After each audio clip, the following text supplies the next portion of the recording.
Let's revisit the team material in Unit 3. Okay. The first thing that you see here is the Great Leaders image. I would suggest that during this unit you practice saying some of these phrases with your team members so that they're not new phrases for you to say and you stumble over them, but they're something that you can incorporate for when you work with teams. You know how to express, "You've done a great job. What do you think?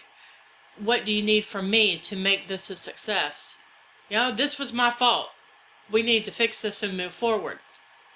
I really value what you've done, and you've really come up and you've had great ideas."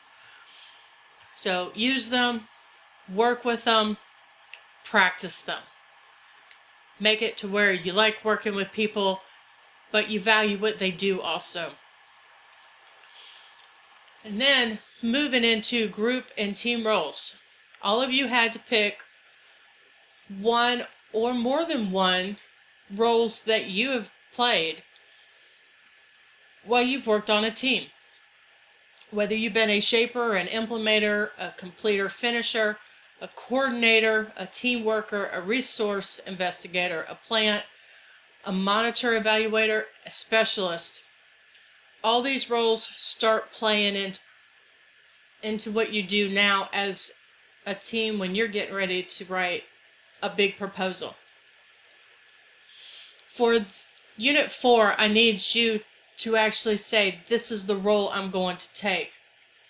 There has to be a coordinator. Somebody has to take charge with leadership. Some of these roles have already been defined within your group. I need to know who that person is, what kind of duties they're going to take on.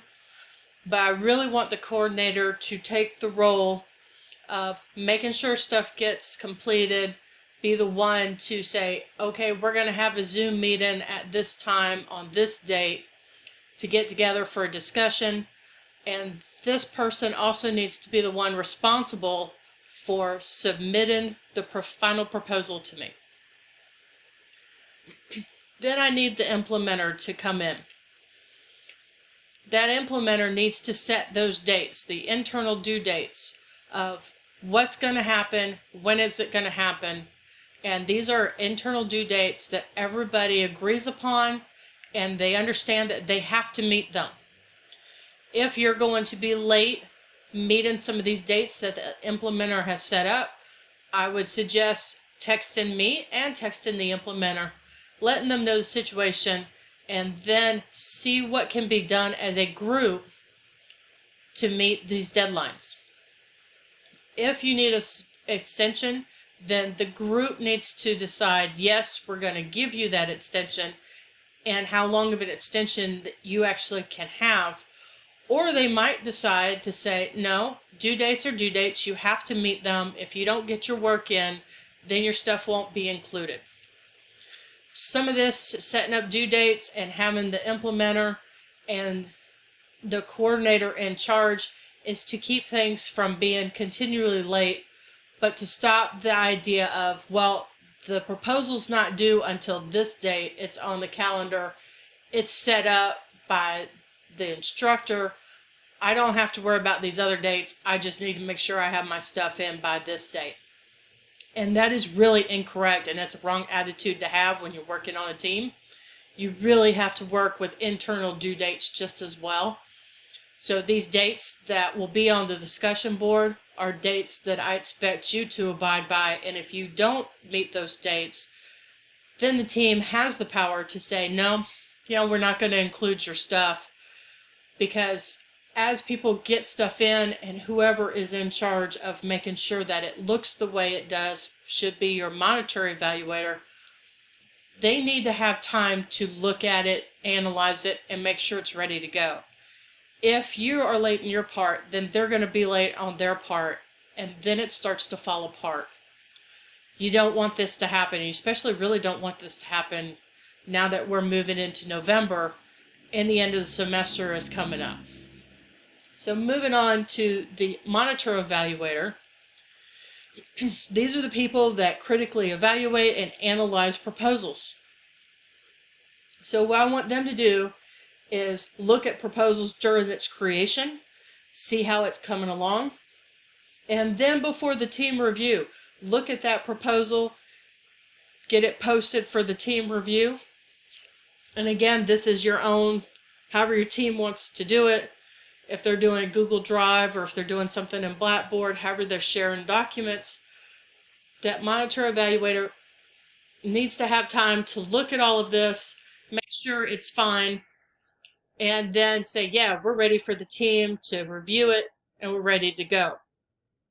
And then once again, after revisions are done, or if the group decides that yes, it looks fine, that monitor evaluator needs to have the final yes, and it looks fine, the formatting looks fine, everything is balanced right, before it sends it to the coordinator and says, okay, you can submit the final review or the final version of that proposal in Blackboard. Everybody on the team is going to be a team worker. Without a doubt, you have your own stuff that you're going to be in charge of. You need to make sure that you get the work done and that everybody else is working and doing their part of the roles that you picked, and work to finish up the proposal, or even not even a proposal. If you're on any team, if you're a team worker, you need to help each other out, make sure stuff is getting done. If you see a weak spot, you need to bring it to the attention of the whole entire team and you need to work through it. At this point, it's not going to hurt to say, hey, I see you're struggling, how can we help out? Instead of, you didn't meet the deadline, too bad, it's over. You knew we had it. Problems that arise should be addressed before those dates come up. And there's no reason why somebody can't jump in and help out and get stuff going when they're working with a team.